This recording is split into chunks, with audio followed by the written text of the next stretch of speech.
do nariz, dos ouvidos, dos olhos, dos cortês, devorando o que pudessem. Mesmo sem forças, ele sentia tudo o que acontecia no seu corpo. Cada toque de cada pata de cada animal andando sobre e por dentro dele. Cada mordida que levava. Cada pedaço do seu corpo que era arrancado, por menor que fosse. Cada larva que se arrastava entre os tecidos do seu corpo. Cada célula que se rompia. Aquele supremo martírio durou muitos dias, até que do seu corpo só restasse um esqueleto. Ele não sabia que no momento em que se sentiu sem forças e sem conseguir mais se mexer havia ocorrido o seu desencarne. Como não acreditava que a vida continuava depois da morte do corpo físico, não percebeu que desencarnou e seu espírito permaneceu ligado ao corpo, que passou a ser devorado pelos animais e a se decompor. Por continuar ligado ao seu corpo material tão fortemente, sentiu nos seus corpos sutis todo o processo que seu corpo físico sofria, mas de forma amplificada.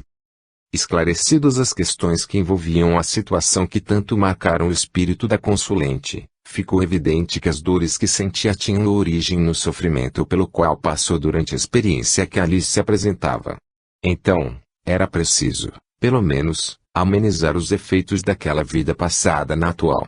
Pela intensidade do caso, o grupo tinha quase como certo que seria necessário uma série de atendimentos para que pudesse ser mexido nas causas reais que acabaram levando ao seu sofrimento atual, pois tudo o que viram durante o atendimento provavelmente fosse apenas a consequência de atos anteriores que teriam provocado sofrimentos semelhantes em outros. Assim, o que ocorreu com aquele espírito, seria resultado da execução da lei de causa e efeito, ou karma, baseada no princípio da ação e reação. Uma boa estratégia a ser adotada nestes casos é a substituição das impressões negativas originadas em vivências traumáticas, por outras, neutras ou positivas. A primeira providência tomada foi reconstruir seu corpo físico, bem entendido, aquele que passou por todos os sofrimentos verificados no atendimento, o qual ficou plasmado no inconsciente da consulente e no plano astral correspondente à experiência que se apresentou. O dirigente instruiu os membros do grupo para que cada um disponibilizasse um pouco do seu ectoplasma, o qual foi utilizado na reconstituição do corpo da consulente, restaurando todos os tecidos danificados através de comandos por contagem de pulsos energéticos. À medida que o corpo astral ia se formando novamente, recobrindo o esqueleto exposto, notava-se que a manifestação mental da consulente no médium demonstrava certo alívio.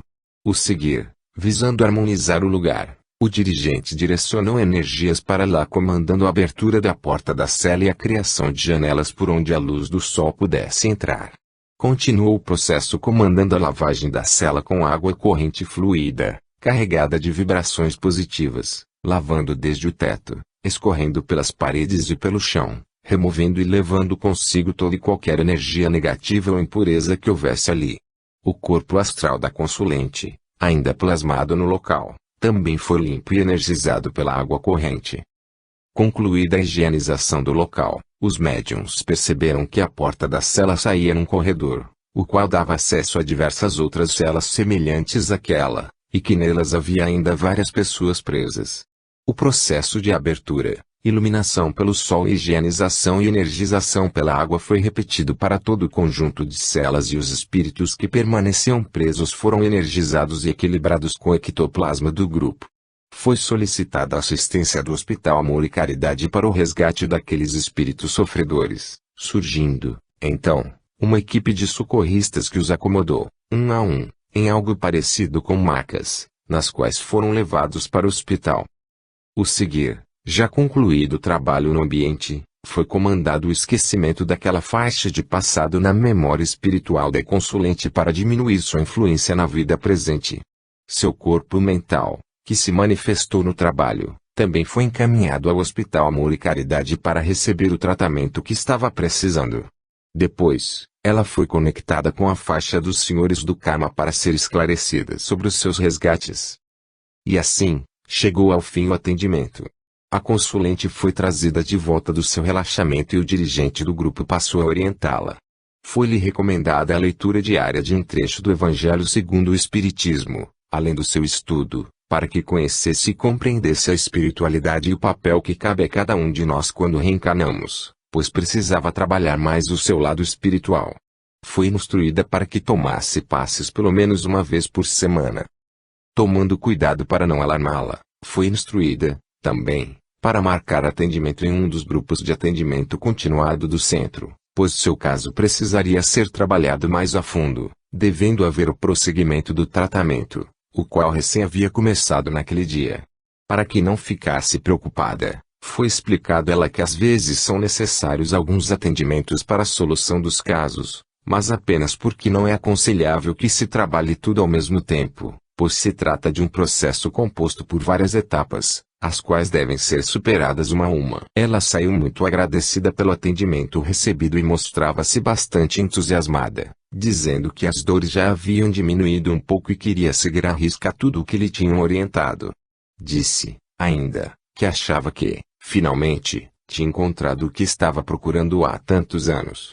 Em resposta, o grupo lhe disse que eles nada fizeram, pois eram apenas os meios utilizados para o trabalho, meras ferramentas, e que os créditos deveriam ser dados todos à espiritualidade.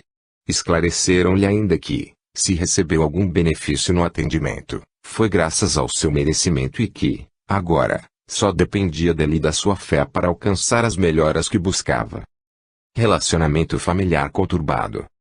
Uma moça de 18 anos relatou no seu atendimento que trabalhava como balconista numa loja para ajudar em casa e havia interrompido os estudos.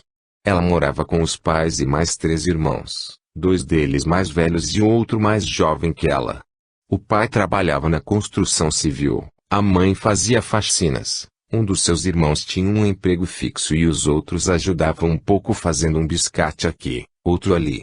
Disse que tinham que viver com um orçamento apertado, mas que não chegavam a passar necessidades. Ela tinha consciência da sua situação e coragem e disposição para enfrentá-la sem se lamentar. Não era por causa das dificuldades materiais pelas quais passavam que estava ali. O que a fez procurar atendimento espiritual era o ambiente perturbado no qual sua família havia mergulhado de uns meses até então. Ela falou que eles nunca foram exemplos de harmonia.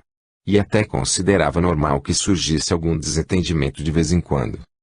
Entretanto, nos últimos meses as discussões vinham se tornando cada vez mais frequentes e intensas, chegando, algumas vezes, até a agressão física entre os irmãos.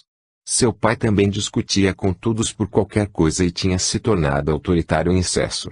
Ela relacionava a alteração ocorrida com ele ao tempo cada vez maior que passava no bar, bebendo com os amigos, o que já havia se tornado um hábito diário. Sua mãe tentava colocar um pouco de ordem no caos conversando, apaziguando, intercedendo e chamando todos à razão, mas estava ficando cada vez mais difícil controlar a situação. Os ânimos haviam chegado a um ponto de exaltação tal, que poderia se esperar que ocorresse uma tragédia a qualquer momento. A jovem chorava, dando vazão aos sentimentos que vinha retendo. Ela foi deitada para o relaxamento e se iniciou o atendimento. O dirigente pediu à consulente que mentalizasse a sua casa e, dentro dela, todos os moradores e quem costumava frequentá-la, pois os médiuns iriam até lá. Através de comandos com pulsos energéticos, os membros do grupo, desdobrados, foram até a casa da família a fim de verificar o que havia lá. Ao chegarem, não conseguiam ver a casa, que estava envolta em uma nuvem ou fumaça escura e densa. Foi comandado que ali se formasse um sugador, algo como um aspirador, ligado ao Hospital Amor e Caridade para sugar aquela nuvem e limpar o ar. Com a visão desimpedida, perceberam que o pequeno pátio daquela humilde casa estava atravancado de todo tipo de coisas plasmadas no plano astral, principalmente onde as pessoas tinham que passar. O lugar mais parecia um depósito de lixo. Todo aquele material foi retirado dali e encaminhado ao hospital, limpando o pátio da casa. Foi então que perceberam que a situação era a mesma dentro da casa. Também de lá foram recolhidas as tralhas e encaminhadas. Foi então que se manifestaram 2 entidades. Chegaram rindo e debochando. Disseram que achavam muito divertido fazer aquelas pessoas brigarem. E que era muito fácil também. Nem precisavam fazer grandes esforços. Bastava soprar algumas coisas nos ouvidos deles e eles já começavam a discutir.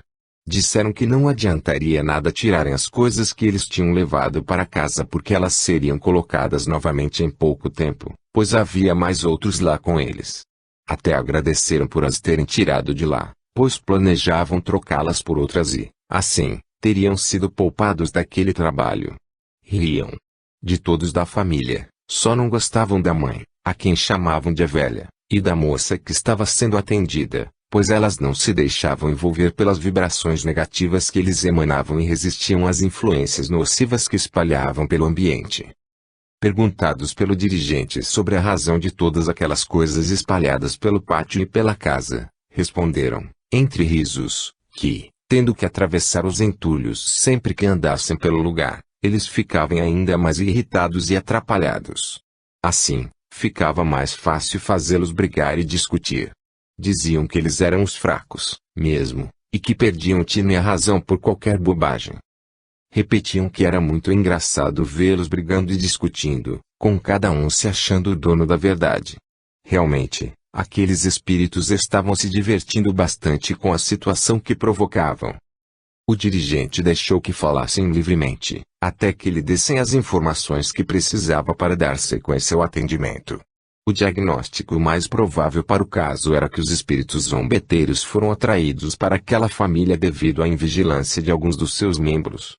As atitudes e os pensamentos negativos que cultivavam faziam com que vibrassem em uma sintonia baixa e facilitava a aproximação de obsessores. Como a vibração entre estes e os familiares se tornara compatível, ficou fácil instigar a discórdia entre a família. Provavelmente, os obsessores nem soubessem que, ao promoverem a raiva, o rancor e a violência, ocorria uma forte alteração no campo energético das pessoas, principalmente com relação aos aspectos emocionais. Nos momentos de tensão, a carga energética gerada pela alteração emocional dos envolvidos nas brigas e discussões era lançada no ambiente, carregando-o. Como a energia gerada com base nas emoções é muito forte, como as desavenças se tornavam frequentes, o local era constantemente inundado por tais energias, as quais eram aproveitadas pelos espíritos que promoviam a desordem. Justamente por isso, eles se sentiam bem e achavam divertida a situação. Talvez, para eles, tal processo ocorresse inconscientemente, mas, de fato, o bem-estar que sentiam era proporcionado pela absorção das energias que estavam disponíveis no ambiente, as quais lhes faltavam. O dirigente começou a doutrinação esclarecendo os espíritos perturbadores sobre tal processo, enfatizando que eles tinham acesso apenas às energias mais baixas e desqualificadas das suas vítimas e que, em vez de se recarregarem, estavam se poluindo ao absorver o que havia de pior nas pessoas que eles desarmonizavam. Falou-lhes que era assim que eles se alimentavam e procuravam suprir a carência energética da qual sofriam e que havia um preço a pagar por tais atos. A contínua absorção de energias negativas deste tipo iria desequilibrando-os e, pouco a pouco, transformando-os em seres cada vez mais dependentes, deformados e afastados de Deus, acabando por virarem escravos de algum comandante das trevas com muita facilidade. Em vez de se sensibilizarem, acharam graça e acusaram o grupo de estar tentando enganá-los, pois o que sentiam não condizia com o que estavam lhes falando. Então, o dirigente se propôs a lhes provar que estavam enganados e que os prejuízos que tinham com aquilo tudo eram muito maiores do que os benefícios que pensavam estar conseguindo. Um dos espíritos, mais desconfiado, alertou o outro para tomar cuidado e ficar atento. Concluiu com a observação de que aquele pessoal podia ser perigoso, referindo-se ao grupo. O dirigente não deu atenção aos comentários e plasmou um espelho à frente deles para que se olhassem e verificassem o estado no qual se encontravam. Ao verem suas imagens diferentes das que costumavam se enxergar, não acreditaram que fossem eles, o que fez com que o espírito mais desconfiado reforçasse os alertas ao outro, avisando-o de que o grupo estava usando mágica para enganá-los. Desta vez, o dirigente insistiu com ele para que se olhasse com atenção no espelho, pois, mesmo que a imagem que aparecia não correspondesse ao que esperava, ele podia se identificar com ela pela energia que estava presente.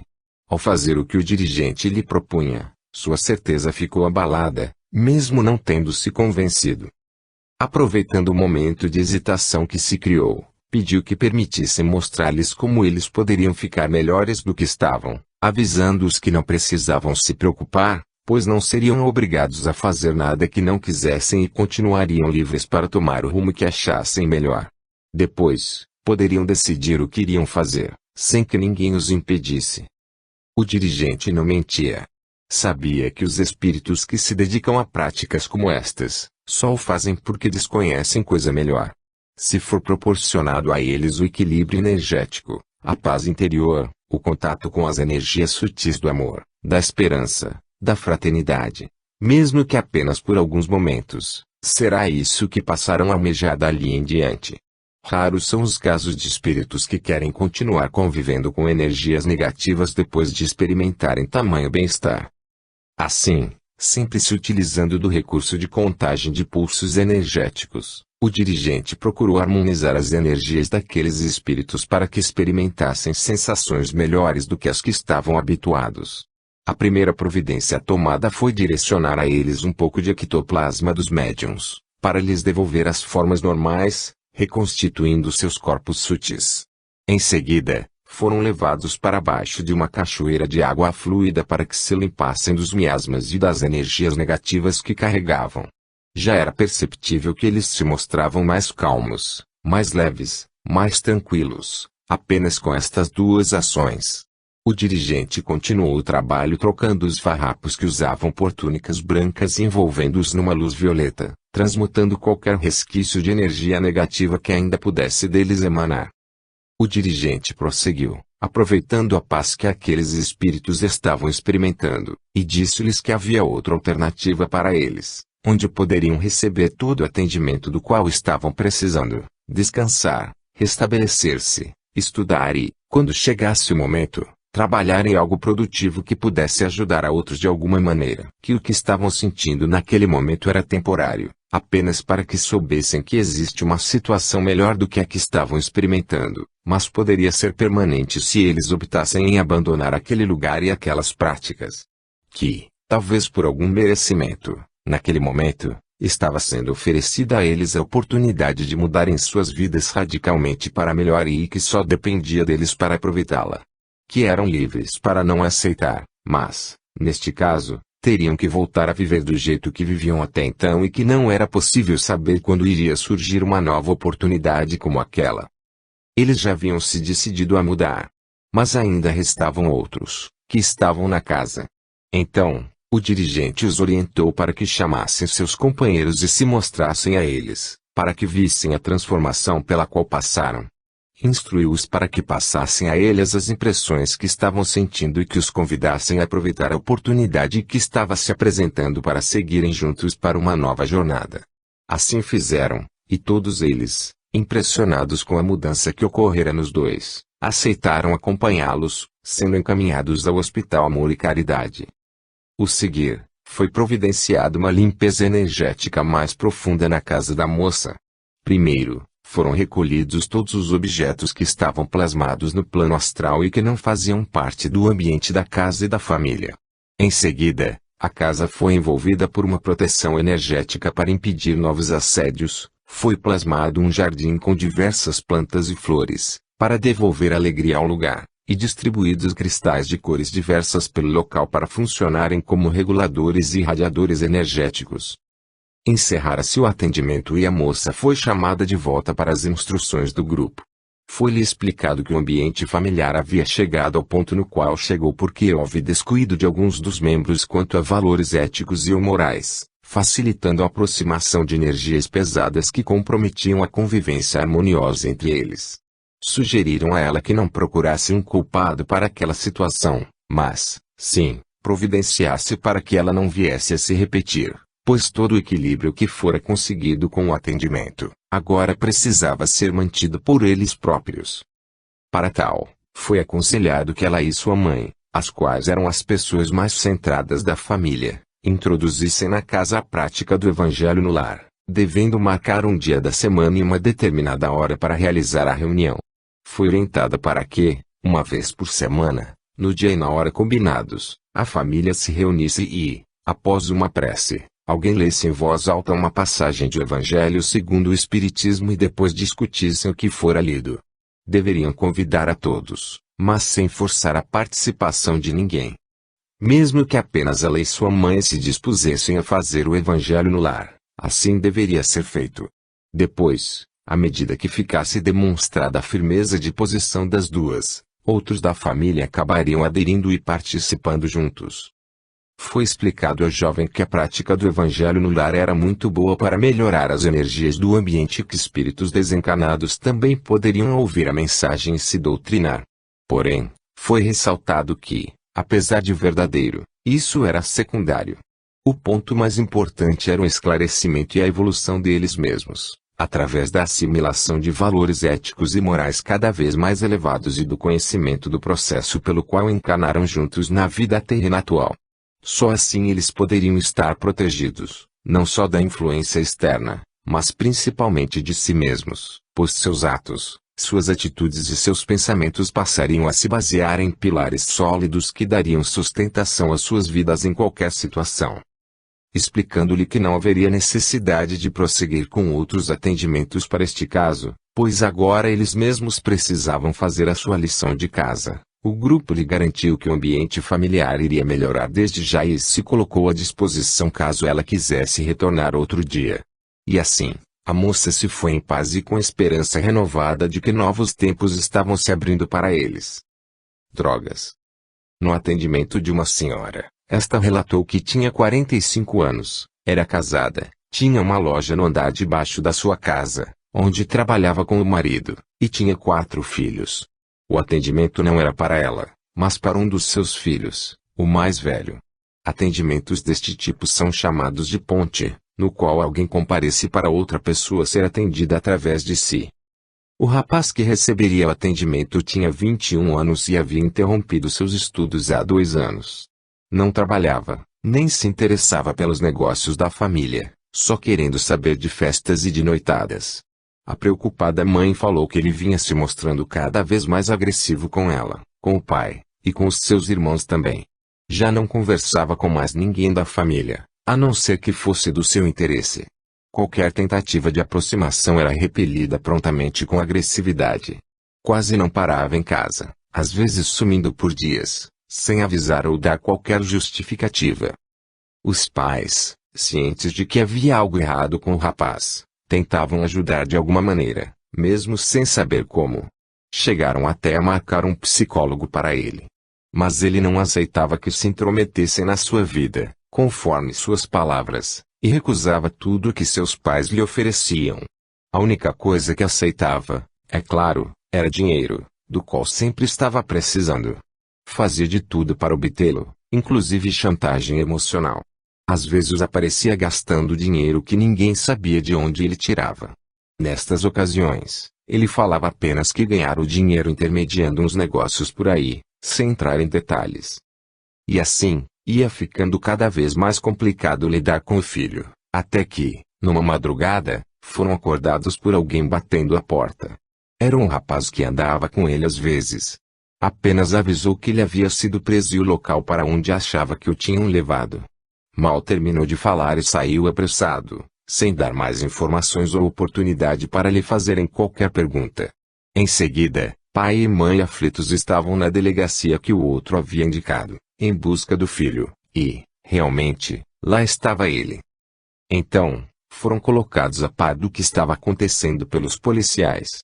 Seu filho fora preso, junto com outros rapazes, próximos a uma conhecida zona de tráfico de drogas, onde tinham ido buscar maconha e cocaína. Apesar de estarem com as drogas quando a polícia os pegou, seriam enquadrados apenas como consumidores devido à pequena quantidade encontrada com eles. No dia seguinte, seriam interrogados e liberados para responderem ao processo em liberdade por serem primários, menos um deles, que ficaria ali mais uns dias para investigações, pois já possuía uma ficha policial extensa. A mãe e o pai daquele rapaz, que se sentiam perdidos com relação ao filho, haviam encontrado as respostas que procuravam para a mudança do seu comportamento. Mesmo chocados pelo fato, que abalou toda a família, os pais providenciaram um advogado e uma clínica para recuperação de drogados, para onde o rapaz foi levado direto da delegacia. Lá ficou internado por algum tempo e depois voltou para casa. Nos primeiros dias após a internação, ele saía pouco de casa e parecia não estar sentindo falta das drogas. Mas, ao mesmo tempo, também não voltara a ser o rapaz alegre de antes de tudo aquilo começar. Aos poucos, porém, Suas saídas passaram a ser mais constantes e mais demoradas, até que retomasse a rotina de agressividade e de desaparecimentos.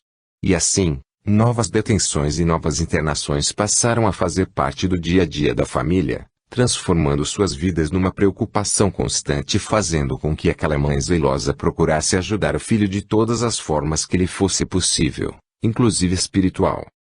Um detalhe quase constante no relato daquela mãe chamou a atenção dos membros do grupo. Ela dizia que a situação na qual seu filho se encontrava era motivada pelas más companhias com as quais ele se envolvera. Disse, ainda, que ele voltaria a ser um bom rapaz de novo se ela conseguisse afastá-lo dos seus amigos atuais. Diante da condição de inocência que ela atribuía ao filho, como se fosse um pobre coitado levado pelas influências de outros, o grupo achou melhor tentar esclarecê-la sobre esta questão antes de iniciar o trabalho espiritual.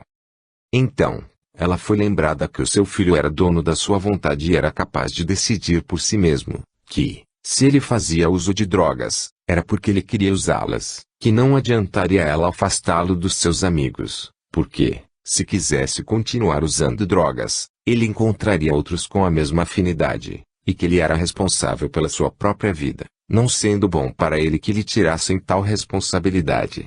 O grupo falou a ela que, apesar de parecer cruel dizer estas coisas a uma mãe, o primeiro passo para se enfrentar um problema, seja ele qual for, é enxergá-lo como ele realmente é, pois as atitudes que tomamos dependem da maneira como percebemos a situação.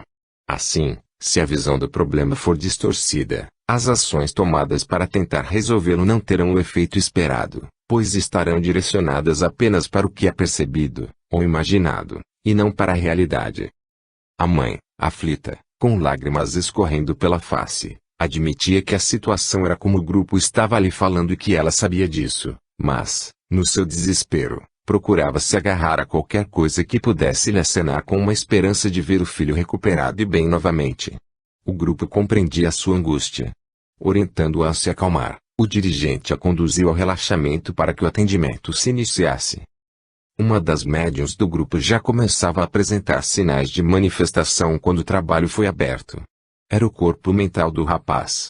Estava um pouco confuso e deprimido, falando algumas coisas desconexas e reclamando que seus pais se metiam demais na sua vida, não o deixavam em paz, queriam que ele vivesse de acordo com o que eles pensavam e não levavam em conta que ele podia determinar o que queria e o que não queria para si. Dizia que não aceitava as regras que tentavam lhe impor e que não pretendia ser como eles, que viviam apenas para trabalhar. Falava que o que ele queria era curtir e perguntava que mal havia nisso. O dirigente tratou de ganhar a sua confiança concordando com alguns pontos que ele estava levantando, como o direito à liberdade de escolher o que queria, de comandar a sua vida e de ter prazer nas coisas que fazia, pois, afinal, todos querem isso. Através da sua manifestação mental, ele se sentiu apoiado e reforçou suas queixas com relação às atitudes da família e se vangloriava da sua rebeldia. Novamente, o dirigente concordou com alguns pontos básicos que são aspirações de todas as pessoas, mas, desta vez, conduziu a conversa no sentido de conscientizá-lo de que, apesar de não gostar do que chamava de intromissão dos familiares na sua vida, eles estavam tentando ajudá-lo movidos pelo amor que lhe tinham e que não agiam assim para atormentá-lo, mas porque viam que ele estava tomando um caminho perigoso que poderia levá-lo a sofrer muito. Ele entendia as razões dos seus familiares. Disse que ele também os amava e que não gostaria de fazê-los sofrer, mas reclamava que tinha o direito de escolher as suas coisas e dizia que eles não precisavam se preocupar, pois sabia o que estava fazendo e não corria perigo algum. Neste momento, o dirigente lembrou-lhe que já havia precisado várias vezes da intervenção dos seus pais quando esteve encrencado com a polícia e que, se não fosse por eles, talvez ele ainda estivesse preso. O rapaz abaixou a cabeça e não respondeu.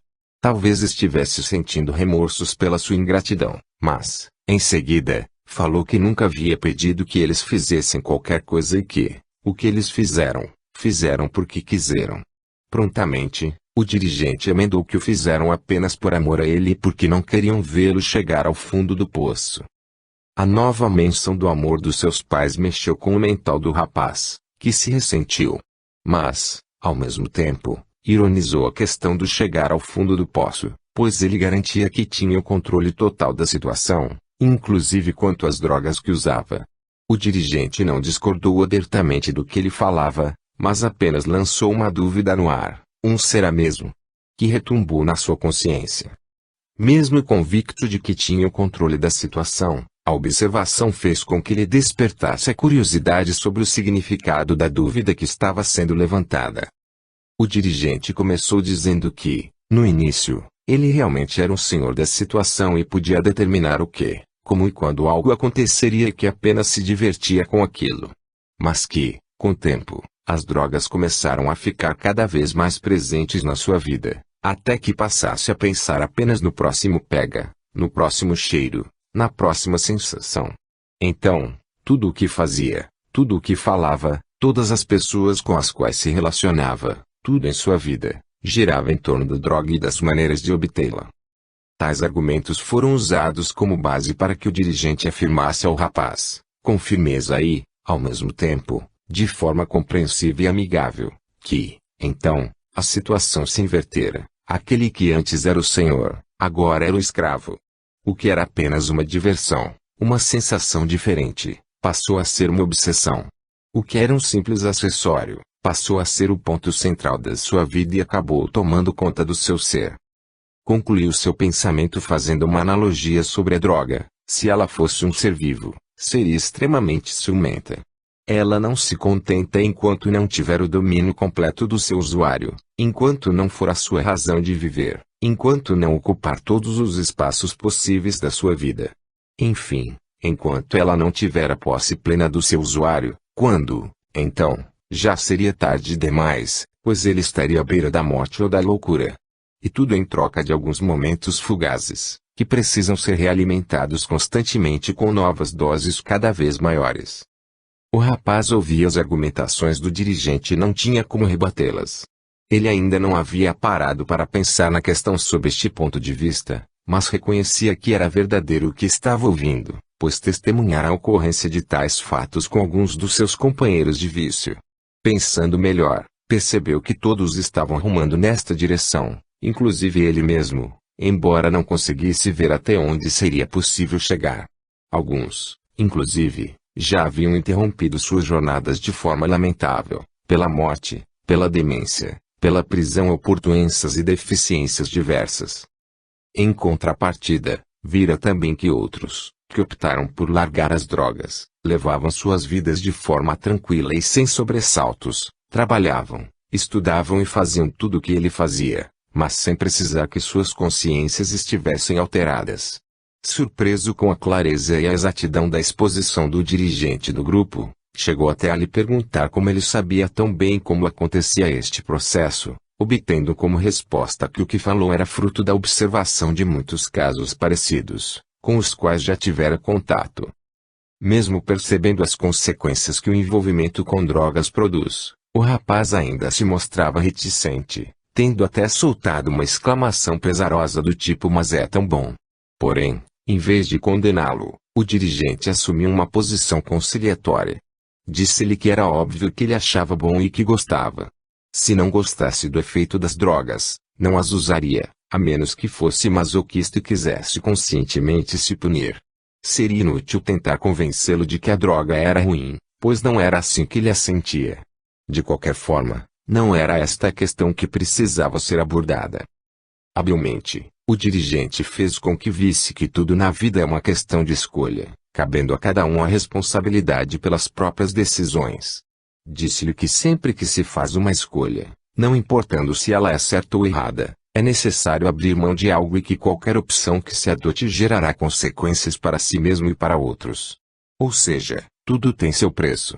E arrematou dizendo-lhe que caberia a ele decidir se valia a pena pagar um preço tão alto como o que estaria lhe sendo cobrado por apenas alguns momentos de prazer passageiro.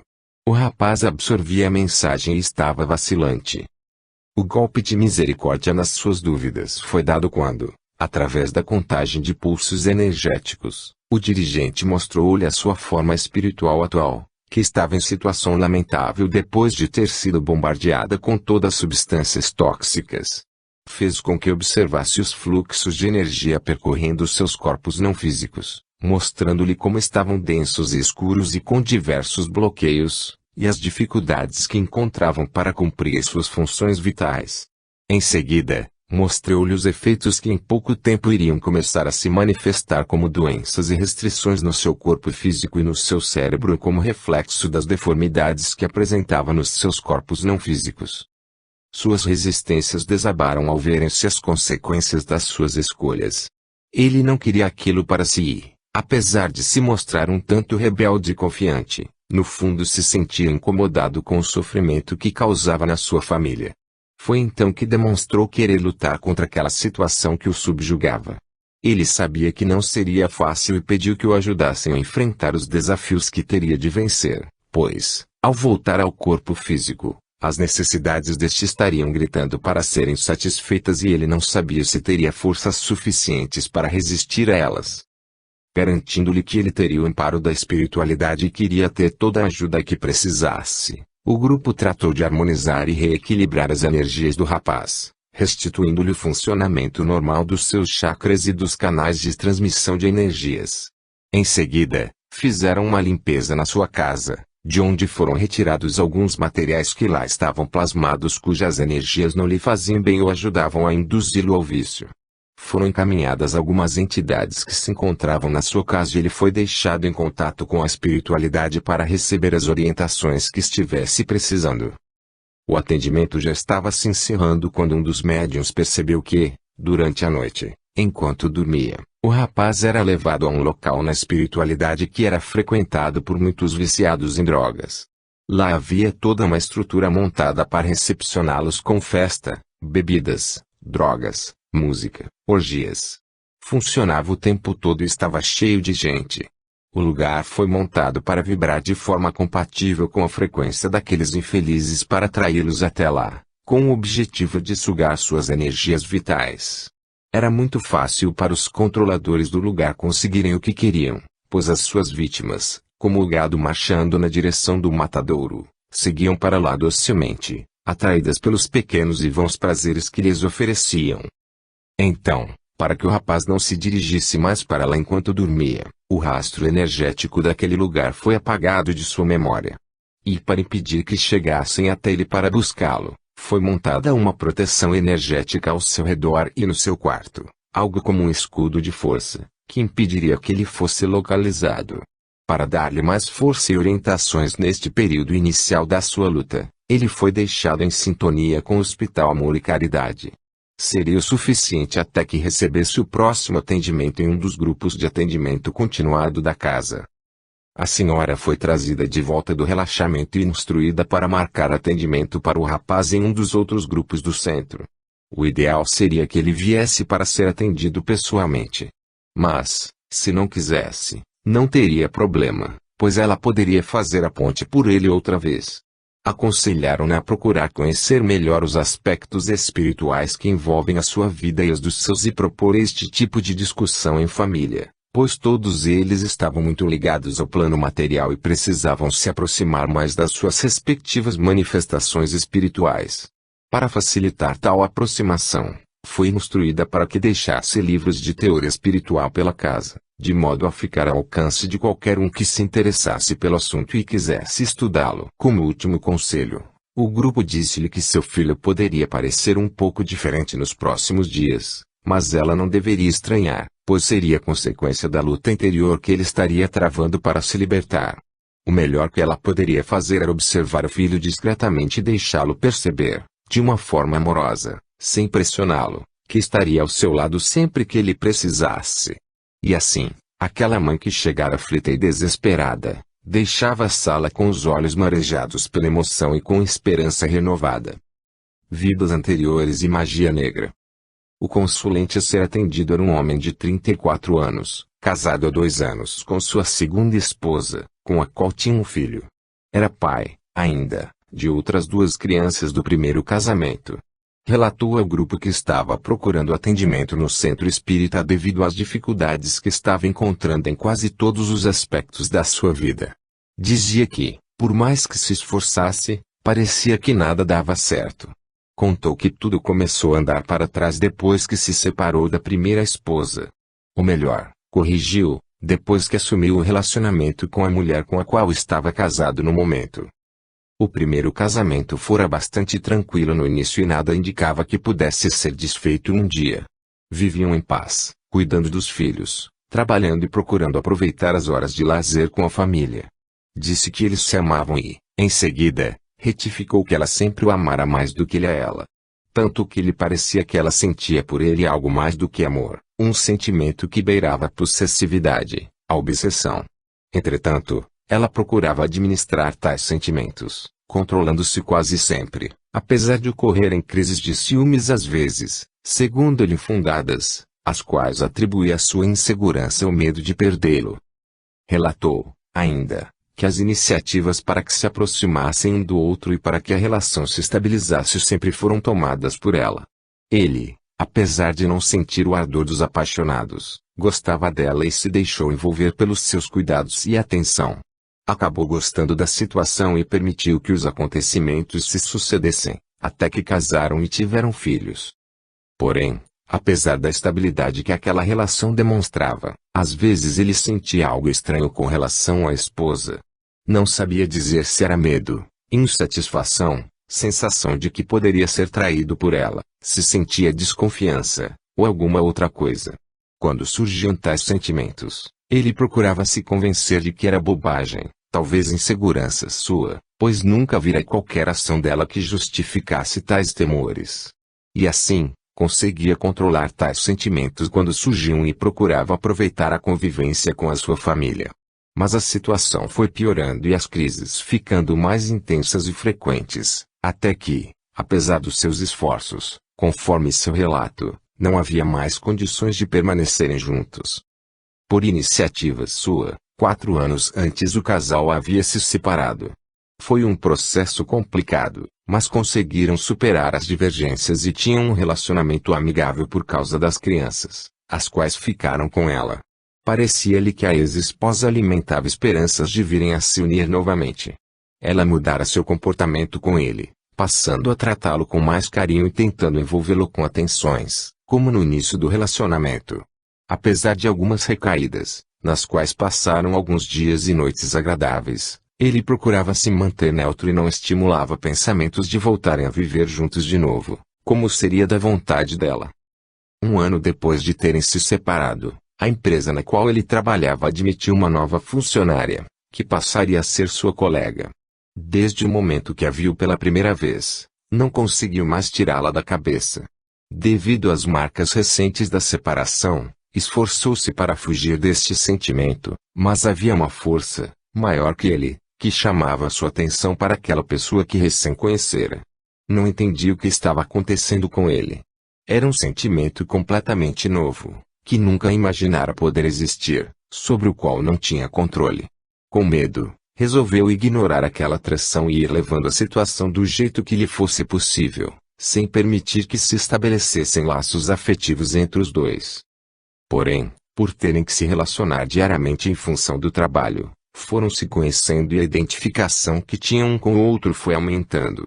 Começou a comparar a paz que sentia quando estava com a sua nova colega de trabalho com a relação que tinha com a sua ex-esposa enquanto estava casado e concluiu que a relação que mantivera quando casado era fruto de uma acomodação sua a uma situação que lhe convinha, faltando-lhe o verdadeiro amor. Achou que, então, poderia estar conhecendo-o através do convívio com a sua nova colega. Os dois começaram a sair juntos e em pouco tempo estavam apaixonados, cheios de planos e resolveram casar. Tudo estava indo bem até que contou à sua ex-esposa que havia conhecido alguém com quem estava se relacionando e os planos que tinha. Foi então que começaram seus problemas. A ex-esposa não aceitava que ele houvesse se desligado dela definitivamente e passou a tratá-lo com represálias, provocações, perseguições e outras ações visando perturbar a paz que havia encontrado, pois não achava justo que ele estivesse bem longe dela. Chegou, inclusive, a envolver os filhos em situações prejudiciais a eles para provocar a sua presença junto dela e afastá-lo do convívio com seu novo relacionamento. Um tempo depois, sua vida começou a se complicar de maneira geral. Tudo ficara mais difícil, passou a se incomodar no trabalho, do qual gostava muito. Começaram a surgir desentendimentos no novo relacionamento, com discussões surgidas sem motivo, além de uma série de contratempos que enfrentava, para os quais não encontrava justificativa ou explicação.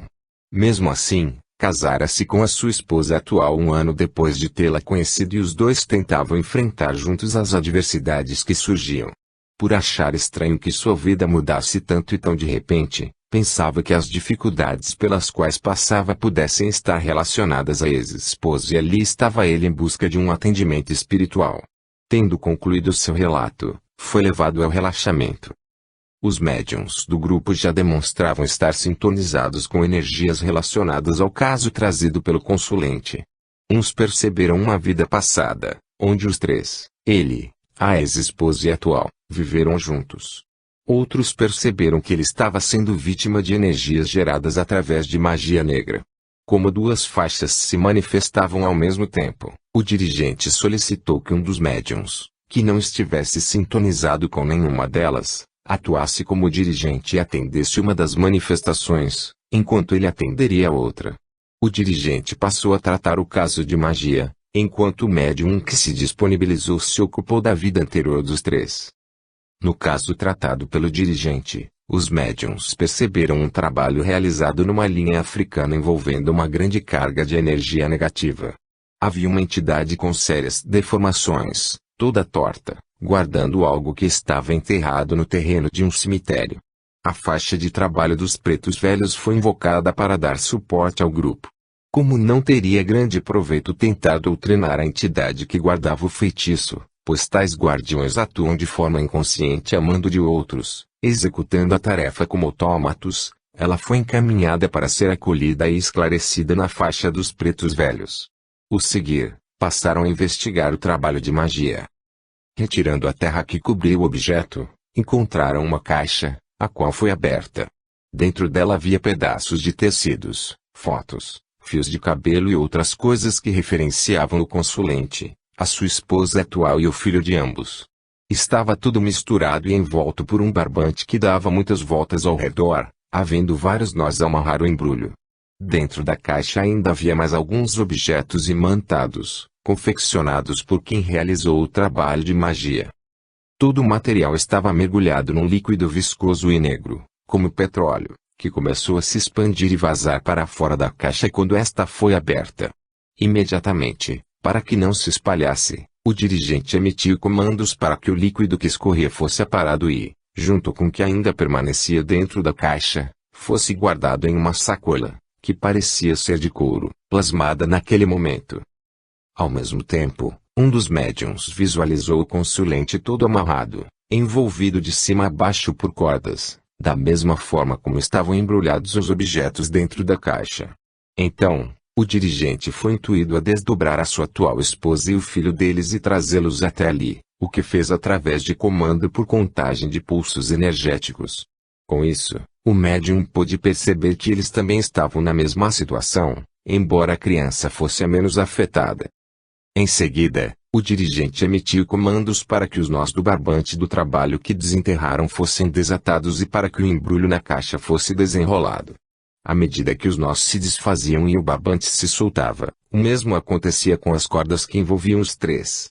Livres dos barbantes que os prendiam, os objetos contidos no embrulho foram espalhados sob o sol e desimantados, anulando, assim, as energias maléficas com as quais estavam impregnados com o objetivo de repercutirem negativamente naquelas pessoas.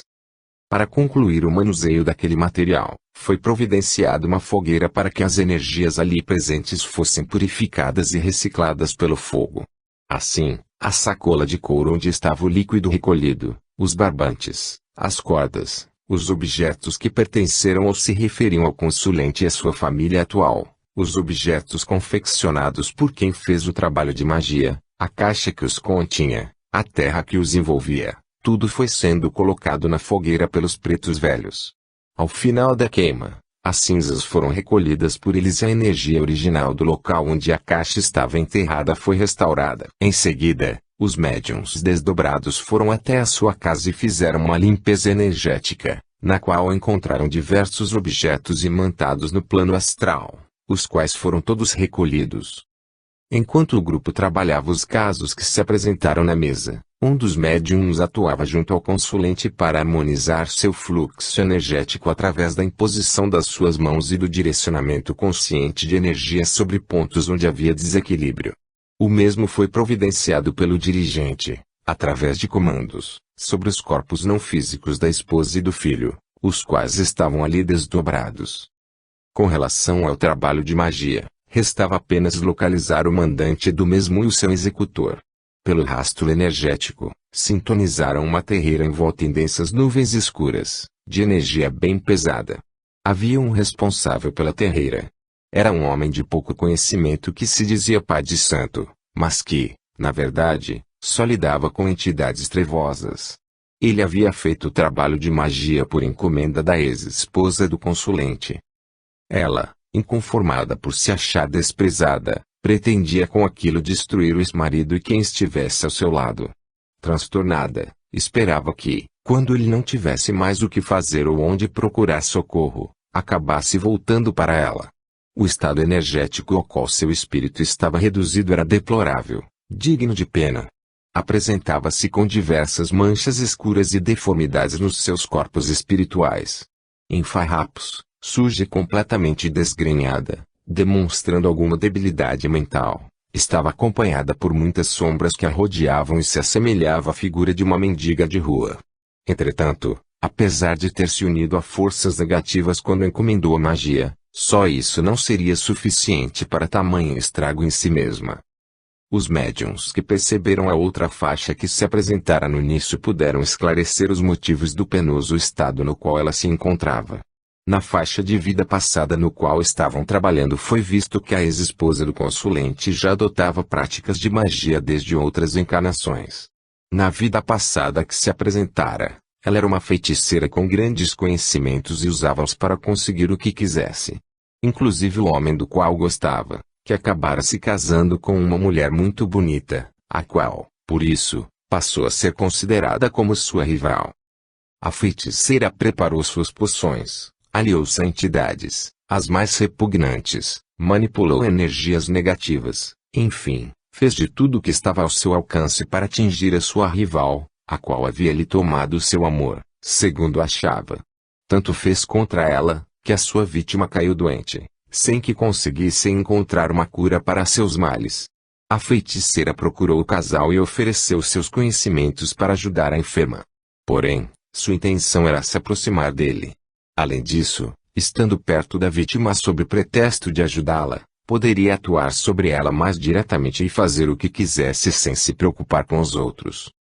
E assim foi durante 2 anos, até que a moça desencanou, debilitada pelos falsos cuidados que recebia e pelas energias negativas que lhe eram dirigidas. Depois, não foi difícil a feiticeira se unir ao viúvo, pois ela direcionava sua magia a ele também durante o tempo que passava na sua casa. Acabaram casando e viveram poucos anos juntos, pois ele não conseguira se recuperar da perda da sua amada e perder o gosto pela vida, vindo a desencanar logo. Porém, mesmo conseguindo o que queria, durante todo o tempo que viveram juntos, a feiticeira precisou envolvê-lo com a sua magia, manipulando energias para mantê-lo ao seu lado. O amor da feiticeira, na vida presente, era o consulente que estava sendo atendido. E a sua rival de antes era a atual esposa dele. Os 3 se reencontraram no plano espiritual, tendo a antiga feiticeira manifestado arrependimento dos seus atos contra eles e pedido que ambos a perdoassem e lhe dessem uma oportunidade de reparar seus erros, que a atormentavam muito. Em consequência, o que estava acontecendo com eles fazia parte dos seus planos de vida. A antiga feiticeira teria seus conhecimentos sobre magia bloqueados à sua mente na vida atual e conheceria o consulente, com o qual constituiria família por um tempo, para depois se separarem. A separação fazia parte do aprendizado e do resgate que ela precisava ter, como forma de reverter o mal que havia feito. Ela sentiria a dor que causara e precisaria ser compreensiva, superar o seu egoísmo e auxiliar a ele e a sua nova esposa, de verdade, no que pudesse. Porém, mesmo tendo se preparado na espiritualidade para enfrentar tal situação, não estava conseguindo vencer seus sentimentos mais baixos. Seu corpo mental inferior dominava e determinava o seu comportamento, tendo como base o egoísmo e o orgulho. Estando ainda emocionalmente desequilibrada, seu espírito esquecera completamente os compromissos assumidos, voltando a repetir os mesmos erros que estava tentando reparar. Mesmo não conseguindo acessar os seus conhecimentos sobre magia, em sua memória espiritual constavam os registros de que já havia se utilizado de tal prática para tentar obter o que queria. Apesar de sentir um pouco de medo, pois também tinha o registro das consequências do mau uso das energias, procurou alguém para fazer o trabalho que ela não sabia como fazer na existência atual. Então, encomendou um trabalho para separar os dois. O seguir, encomendou outro, e mais outro, e mais outros. O contato com as práticas da magia havia feito a ligação com sua vida anterior, na qual era feiticeira. Ela sentia uma satisfação que não conseguia explicar e procurava se envolver cada vez mais, tanto que a vida anterior, a qual estava se ligando e trazendo para o presente, passou a se confundir com a que estava vivendo como encarnada naquele momento. Chegara a um ponto tal que nem ligava mais se os objetivos das magias eram alcançados ou não. O que lhe importava, mesmo, era o envolvimento com a preparação do material, com os ritos, com as energias e com as entidades. Sem se dar conta, ela estava se distanciando cada vez mais dos objetivos que havia traçado para aquela experiência na carne. Em vez de reparar os erros passados, estava contraindo novas dívidas, que teriam que ser quitadas mais tarde. Para despertá-la deste encantamento, o médium que dirigia os trabalhos naquela faixa de passado fez com que a sua consciência espiritual se fixasse nos compromissos que assumira para aquela encarnação. Fez com que retornasse no tempo, até antes de assumir o corpo material que estava usando, e relembrasse tudo o que havia combinado com os demais espíritos que participavam da sua vida atual e os objetivos que pretendia alcançar com aquela experiência na matéria. Tais lembranças, realçadas no seu campo mental, dali em diante passariam a determinar seu comportamento e os seus atos. As peças do quebra-cabeça se encaixavam e as duas situações trabalhadas pelo grupo se entrelaçavam. Então, o dirigente passou a coordenar os trabalhos das duas faixas. Começou deixando o pretenso pai de santo e a ex-esposa do consulente sintonizados com a faixa dos pretos velhos para que fossem esclarecidos sobre as consequências da prática da magia negra. Ele seria orientado e intuído para mudar a sua sintonia, estudar e utilizar a magia apenas para o bem e para harmonizar as pessoas e as situações, mesmo que viesse alguém lhe pedindo o contrário. Quanto a este ponto, seria esclarecido que a responsabilidade era toda sua e que dela não poderia fugir nem tentar julgá-las sobre as entidades com as quais lidava, pois cabia a ele se recusar a fazer o que não fosse certo. Havia influências de pelo menos uma vida passada atuando sobre o consulente, sua ex-esposa e sua esposa atual, mas poderia haver reflexos de mais outras encarnações ainda. Assim, todos eles foram deixados em sintonia, também, com a faixa dos senhores do karma para que recebessem esclarecimentos sobre as ligações e as responsabilidades que uns tinham com os outros, os motivos de terem se encontrado naquela encarnação e de estarem vivendo aquelas situações, os resgates que precisavam ser cumpridos e a carga a qual cada um seria submetido para superar suas próprias limitações. Porém, nem sempre os esclarecimentos são suficientes. Há casos nos quais os espíritos envolvidos resistem e não querem aceitar a situação na qual se encontram. Quando se recusam a aprender por outros meios, geralmente acontece um choque kármico, uma precipitação de acontecimentos, para que os espíritos resistentes compreendam experimentando a dor que causam. O simples contato com a faixa dos senhores do karma é suficiente para determinar o que será preciso acontecer, não cabendo ao dirigente ou ao grupo tentar interferir de alguma maneira. Qualquer interferência direta seria uma tentativa de magia parecida com a que costumam lidar nos atendimentos. Até mesmo porque os médiums têm apenas uma visão parcial e tosca da situação, pois estão sujeitos às limitações impostas pelos seus corpos físicos. Além disso, eles já têm que lidar com seus próprios karmas, o que muitos mal conseguem fazer direito. A espiritualidade, por outro lado, tem condições infinitamente melhores que as nossas para avaliar cada caso e providenciar para que aconteça o que realmente for melhor para a evolução de cada um dos envolvidos. O atendimento chegava ao final e o consulente foi trazido de volta do relaxamento. Foi explicado a ele, sem entrar em detalhes para que não se criasse uma fixação mental negativa e desnecessária, que havia alguns desequilíbrios energéticos entre as pessoas envolvidas nos seus relacionamentos e que estes haviam sido trabalhados e harmonizados. Disseram-lhe que, dali em diante, a expectativa era de que a situação se estabilizasse, que as pessoas passassem a se sentir mais centradas e agir de forma mais